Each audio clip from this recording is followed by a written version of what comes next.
तो मेरे बहुत ही प्रिय और बेहद सम्मानित साथियों, हृदय की असीम गहराइयों से अभिनंदन, बहुत बहुत हार्दिक स्वागत। साथियों, 2026 नव वर्ष आने को है, बस कुछ ही दिन शेष रह गए हैं। और यदि आपको भी जिज्ञासा है कि ये वर्ष आपके लिए क्या सौगात लेकर के आया है, क्या अच्छा क्या बुरा लेकर के आया है, कैसे इस वर्ष को बेहतर से बेहतरीन बनाया जा सके, तो ये सीरीज आपके ही लिए है। आज हम चर्चा करने जा रहे हैं कुंभ राशि के बारे में। और यदि अभी तक आपने अपनी राशि से संबंधित एपिसोड साथियों नहीं देखा है, तो यहां आई बटन में हमने आपको उसका लिंक प्रोवाइड करा दिया है, जाकर के जरूर देखना चाहिए। साथियों, बहुत ही संक्षेप लेकिन सारगर्भिक और वैज्ञानिक तरीके से हम यहां विश्लेषण कर रहे हैं, मोटी मोटी बात करेंगे। तो आइए बिना किसी देरी किए वर्ष के प्रारंभ की जो जन्म पत्रिका, जो गोचर की स्थिति है कुंभ राशि को लेकर के, उस पर दृष्टिपात करते हैं। ये रही साथियों जन्म पत्रिका। और जैसा कि हम देख पा रहे हैं कि राहु लग्न में ही विराजमान है, लग्न शनि सेकंड हाउस में है, चंद्रमा उच्च राशि के हैं, योग कारक स्थिति में गुरु यहां पर पंचम भाव में हमें नजर आ रहे हैं, और साथ ही सूर्य मंगल बुध और शुक्र की जो युति है वो 11th हाउस में यहां पर हमें नजर आ रही है। तो साथियों, सबसे पहले हम बात करेंगे स्वास्थ्य की।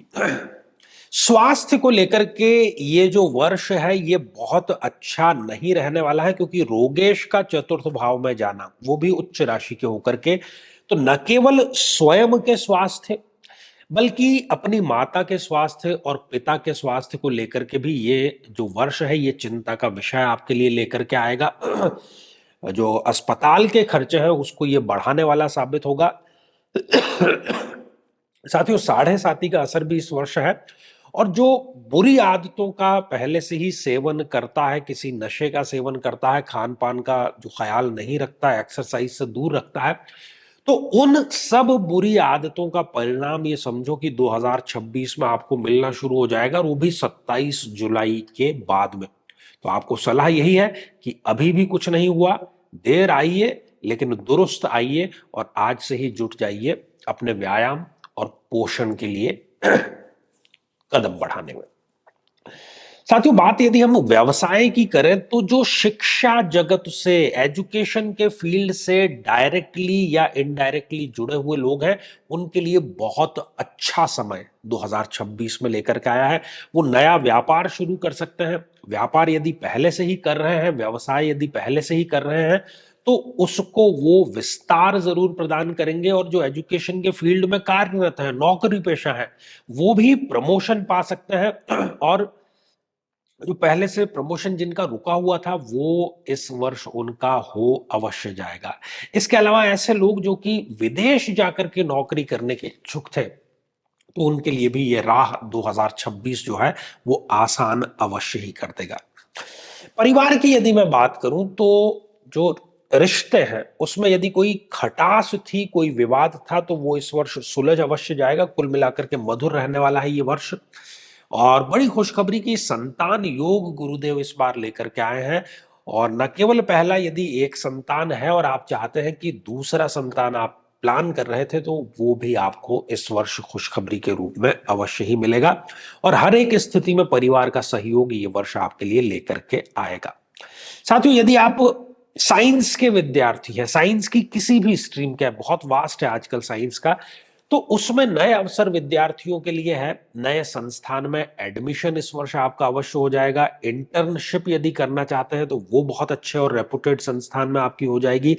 यदि आप पहले से ही साइंस के किसी फील्ड में, आईटी में कार्यरत हैं, तो आपको इंटरनल यदि कोई एग्जाम है, चाहे आप सरकारी नौकरी करते हैं या आप प्राइवेट जॉब करते हैं, इंटरनल कोई एग्जाम या इंटरनल इंटरव्यू जो प्रोसेस है, उसमें इस वर्ष आपकी सफलता जो है वो 100% आप समझिए कि सफलता का आपको एक तरीके से गारंटी है। प्रेम प्रसंगों में भी ये वर्ष जो है वो सफलता का रहेगा। और बहुत समय से जो आप चाह रहे थे कि इस वर्ष मुझे ये वाहन खरीदना है, लंबे समय से वो इच्छा आपकी अधूरी थी, लेकिन ये वर्ष आपके लिए वो सौगात जरूर लेकर के आया है। तो कुल मिलाकर के धन प्राप्ति वाला वर्ष है। भाग्योदय के नए नए अवसर आपके लिए लेकर के ये आया है। एक से अधिक आय का स्रोत इस वर्ष जरूर पैदा होगा और कोई बहुत बड़ा गोल, कोई बहुत बड़ी महत्वाकांक्षा, एम्बिशन आपकी इस वर्ष पूरी जरूर होगी। लेकिन जैसा कि अभी चर्चा की कि माता पिता के स्वास्थ्य को लेकर के और स्वयं के स्वास्थ्य, खासतौर पर मैं पाचन तंत्र की बात कर रहा हूं, उस पर आपको ध्यान देने की जरूरत है। हाँ, शादी की बात बनते बनते बिगड़ जरूर सकती है। तो साथियों, करना क्या है? करना यही है कि आप ओम शम शनिश्चराय नमः शनिवार से प्रारंभ करके नित्य करें, एक माला रोजाना, और रोज नहीं कर सकते तो कम से कम शनिवार को आप जरूर करें। ढेर सारी शुभकामनाएं और आशीर्वाद हृदय की असीम गहराइयों से। साथियों, अब समय हो चला है आज के हमारे कमेंट को शामिल करने का, और हम रोजाना प्रयास करते हैं कि किसी न किसी हमारे प्रिय दर्शक का हम कमेंट शामिल करें। तो आज का जो कमेंट है ये एथन हंट 4488 इस आईडी से आया है। तो आप लिखते हैं, आचार्य जी, राशि नंबर 1, प्रश्न, गुरुजी, धनु लग्न, Jupiter 8th house with Ketu, Surya 11th house, Budh 10th house on sign, Mars 6th house, Rahu 2nd house, Venus 10th house, moon 10th house. Please suggest which gemstone I can wear, thanks. देखिए एथन हंट जी, जो भी आपका नाम है, इस जन्म पत्रिका में जो स्थितियां आपने बतलाई है उसमें से केवल एक स्थिति, और वो है बुध की स्थिति। बुध योग कारक है, अपने ही घर में है, केंद्राधिपति है, और केंद्राधिपति होकर के भद्र नाम का पंच महापुरुष योग बना रहा है। तो बुध एमरल्ड आपको अवश्य पहनना चाहिए। ये आपको कर्म में, वाणी में और चौतरफा तरक्की जरूर प्रदान करेगा। ढेर सारी शुभकामनाएं। साथियों, यदि आप भी चाहते हैं कि आपकी कुंडली का संपूर्ण विश्लेषण हो, समस्या का समाधान हो, तो आगामी समय में मैं स्वयं इन शहरों में उपस्थित रहूंगा। आप समय लेकर के मिल सकते हैं या टेलीफोनिक और वीडियो कॉल के माध्यम से भी जुड़ सकते हैं। और यदि आप चाहते हैं कि हमारा जो निःशुल्क कार्यक्रम आता है प्रति शनिवार हमारे इसी चैनल पर, तो उसमें शामिल होने के लिए आप इस वीडियो को हाइप करें और उसका स्क्रीनशॉट हमारे व्हाट्सएप नंबर पर जरूर भेजें। ढेर सारी शुभकामनाएं। तो आज के लिए केवल इतना ही, और इसी मंगल कामना के साथ में कि आप सभी स्वस्थ, समृद्ध और शांतिपूर्वक जीवन व्यतीत करें। नमस्कार। साथियों, कई वर्षों के जन्म पत्र का अध्ययन और लाखों कुंडलियों के अध्ययन के बाद हम ये कह सकते हैं कि यदि किसी की जन्म पत्रिका में शुक्र पीड़ित है तो उसको इस ग्रह की महादशा में इन 9 लक्षणों का, इन 9 कष्टों का, पीड़ाओं का अवश्य सामना करना पड़ता है। व्यक्ति को चाहते हुए भी शारीरिक सुख मिल ही नहीं पाता है। किसी ना किसी प्रकार का गुप्त रोग उसे सदैव बना रहता है। भौतिक सुखों को व्यक्ति चाहते ना चाहते हुए भी उठा ही नहीं पाता है।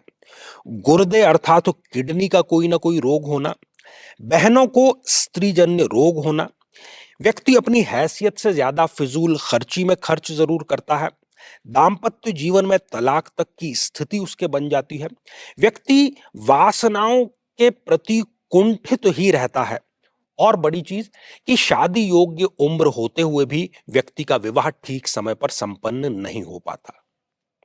लेकिन साथियों, यदि आप भी इन सभी कष्टों से स्थायी और सटीक मुक्ति प्राप्त करना चाहते हैं तो उसका तरीका है इस ग्रह की महादशा मंत्र साधना दीक्षा, जो विशेष रूप से आपके नाम, आपकी जन्मतिथि के अकॉर्डिंग की जाएगी, और गुरु दीक्षा के माध्यम से अभिमंत्रित माला भी आपको प्रदान की जाएगी, ताकि न केवल ये सारे कष्ट दूर हों बल्कि ये पूरी की पूरी महादशा